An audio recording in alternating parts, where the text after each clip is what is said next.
1 கொரிந்தியர் 15. அன்றியும் சகோதரரே, நான் உங்களுக்கு பிரசங்கித்த சுவிசேஷத்தை மறுபடியும் உங்களுக்கு தெரியப்படுத்துகிறேன். நீங்களும் அதை ஏற்றுக்கொண்டு அதிலே நிலைத்திருக்கிறீர்கள். நான் உங்களுக்கு பிரசங்கித்த பிரகாரமாய் நீங்கள் அதை கைக்கொண்டிருந்தால் அதனாலே நீங்கள் இரட்சிக்கப்படுவீர்கள். மற்றபடி உங்கள் விசுவாசம் விருதாவாயிருக்குமே.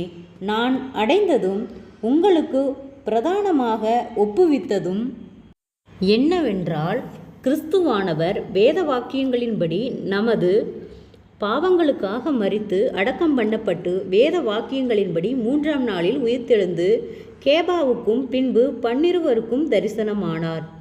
அதன் பின்பு அவர் 500 பேருக்கு அதிகமான சகோதரருக்கும் ஒரே வேளையில் தரிசனமானார்.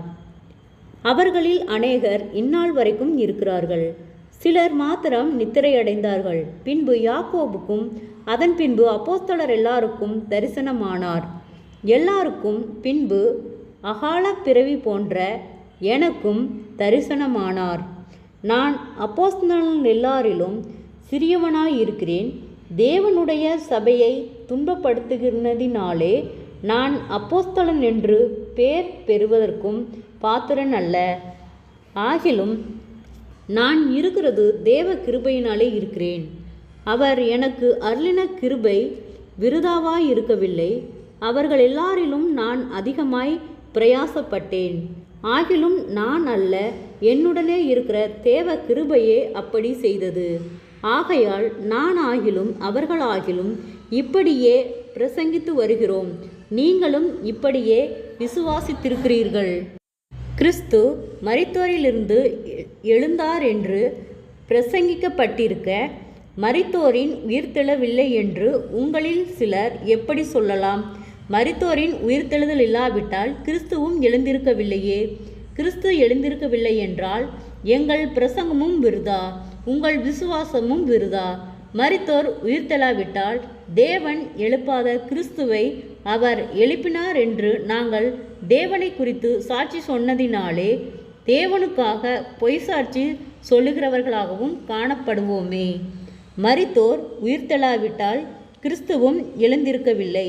கிறிஸ்து எழுந்திராவிட்டால் உங்கள் விசுவாசம் வீணாயிருக்கும். நீங்கள் இன்னும் உங்கள் பாவங்களில் இருப்பீர்கள். கிறிஸ்துவுக்குள் நித்திரையடைந்தவர்களும் கெட்டிருப்பார்களே. இம்மைக்காக மாத்திரம் நாம் கிறிஸ்துவின் மேல் நம்பிக்கையுள்ளவர்களாயிருந்தால் எல்லா மனுஷரை பார்க்கிலும் பரிதவிக்கப்பட்டவர்களாயிருப்போம். கிறிஸ்துவோ மரித்தோரிலிருந்தெழுந்து நித்திரையடைந்தவர்களில் முதற்பலனானார். மனுஷனால் மரணம் உண்டானபடியால் மனுஷனால் மரித்தோரின் உயிர்த்தெழுதலும் உண்டாயிற்று. ஆதாமுக்குள் எல்லாரும் மரிக்கிறது போல கிறிஸ்துவுக்குள் எல்லாரும் உயிர்ப்பிக்கப்படுவார்கள். அவனவன் தன் தன் வரிசையிலே உயிர்ப்பிக்கப்படுவான். முதற் பலனானவர் கிறிஸ்து. பின்பு அவர் வருகையில் அவருடையவர்கள் உயிர்ப்பிக்கப்படுவார்கள். அதன் பின்பு முடிவு உண்டாகும். அப்பொழுது அவர் சகல துரைத்தனத்தையும் சகல அதிகாரத்தையும் வல்லமையும் பரிகரித்து தேவனும் பிதாவுமாயிருக்கிறவருக்கு ராஜ்யத்தை ஒப்பு கொடுப்பார். எல்லா சத்துருக்களையும் தமது பாதத்திற்கு கீழாக்கி போடும் வரைக்கும் அவர் ஆளுகை செய்ய வேண்டியது. பரிகாரப்படும் கடைசி சத்துரு மரணம். சகலத்தையும் அவருடைய பாதத்திற்கு கீழ்ப்படுத்தினாரே.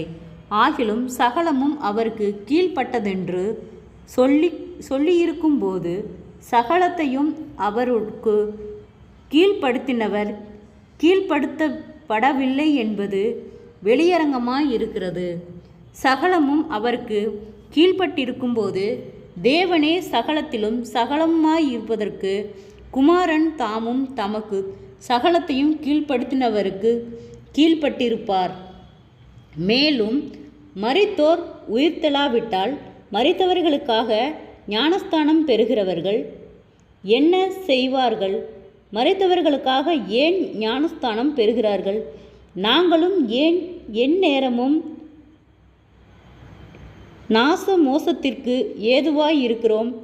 நான் அனுதினமும் சாகிறேன். அதை நம்முடைய கர்த்தராகிய கிறிஸ்து இயேசுவினால் உங்களை குறித்து நான் பாராட்டுகிற மேன்மையை கொண்டு சத்தியமாய் சொல்லுகிறேன். நான் எபேசுவிலே துஷ்ட மிருகங்களுடனே போராடினேன் என்று மனுஷர் வழக்கமாய் சொல்லுகிறேன். அப்படி போராடினதினாலே எனக்கு பிரயோஜனம் என்ன? மரித்தோர் உயிர்த்தெழாவிட்டால் புசிப்போம், குடிப்போம், நாளைக்கு சாவோம் என்று சொல்லலாமே. ஜெபம். கிருபையை நேசிக்கிறதா நல்ல தகப்பனே, ஆசீர்வாதமான வேலைக்கை நன்றி செலுத்துகிறோம். இயேசுவின் நாமத்தினாலே 1 கொரிந்தியர் 15வது அதிகாரத்தின் முற்பகுதியை தியானிக்க கொடுத்த தயவுக்காய் நன்றி செலுத்துகிறோம். கர்த்தாவே, இந்த வார்த்தையின்படியாக நீர் ஒவ்வொருவரும் ஆண்டவரே உணர்வுள்ள ஆவியை கொடுக்கும்படியாய் நாங்கள் செபிக்கிறோம். ஆண்டவரே அப்பா, நீர் ஒருவரே அதிசயத்தின் தேவன், எங்களை ஆச்சரியமாய் வழி நடத்துகிறவர். இயேசுவின் நாமத்தினாலே ஒவ்வொருவரும் கையிட்டு செய்கிற வேலைகள், போகிற வருகிற பிரயாணங்கள், அவர்களுடைய தேவைகள் யாவையும் கர்த்தர் சந்தித்து பாதுகாத்து வழி நடத்துவீராக. நீர் நேற்றும் இன்றும் என்றும் மாறாதவர், ஒருவராய் பெரிய அதிசயங்களை செய்தவர். அநேக தடைகள், போராட்டங்கள், பாடுகள், நிந்தைகள், அவமானங்கள், பொல்லாத ஆவியின் கிரியைகளுக்கு நீர் விலக்கி பாதுகாத்துக் கொள்ளும். நீதியின் வலகரத்தால் எங்களை தாங்கி வழி நடத்தும். ஆண்டவரே, ஜெபிக்க விடாதபடிக்கு அநேக தடைகள், போராட்டங்கள், கர்த்தாவே, அந்த ஜெப தடைகள் எல்லாவற்றையும் கர்த்தர் விலக்கி போடும். ஆண்டவரே அப்பா, உண்மை அறிகிற அறிவிலே நாங்கள் இன்னும் வளர கர்த்தாவே நீர் எங்களுக்கு இரக்கம் பாராட்டும். கடன் பாரத்தோடு இருக்கிற ஒவ்வொருவருக்காய் நாங்கள் ஜெபிக்கிறோம். அந்த கடன் பார கட்டுகளிலிருந்து கர்த்தர் விடுதலை தாரும். அவர்கள் செய்கிற வேலைகளில் ஒரு ஆசீர்வாதத்தை கட்டளையிடும். ஆண்டவரே, அவர்கள் மீதம் எடுக்கத்தக்கதாக கையின் பிரயாசங்களை கர்த்தர் ஆசீர்வதியும். வீண் செலவுகளுக்கும் வீண் விரயங்களுக்கும் நீர் விலக்கி பாதுகாத்துக் கொள்ளும். ஆண்டவரே, ஒவ்வொருவருடைய பிரயாணத்திலும் கர்த்தருடைய கரம் கூட இருந்து எல்லா ஆபத்துகளுக்கும் விபத்துகளுக்கும் நீர் விலக்கி பாதுகாத்துக் கொள்ளும். ஆண்டவரே, அநேக மன அழுத்தங்கள், பாரங்கள், கவலைகள், நிந்தைகள், அவமானங்கள் இயேசுவின் நாமத்தில் விலகுவதாக. கர்த்தாவே ஆண்டவரே, குடும்பங்களுக்கு விரோதமாய் காணப்படுகிறதான சகலவிதமான போராட்டங்களும் இயேசுவின் நாமத்திலே விலகும்படியாய் நாங்கள் ஜெபிக்கிறோம். முன்னோருடைய சாபக்கட்டுகளுக்கு நீர் விலக்கி பாதுகாத்துக் கொள்ளும். ஆசீர்வாதத்தின் தேவன் ஒவ்வொருவரையும் ஆசீர்வாதமாய் வழிநடத்தும்.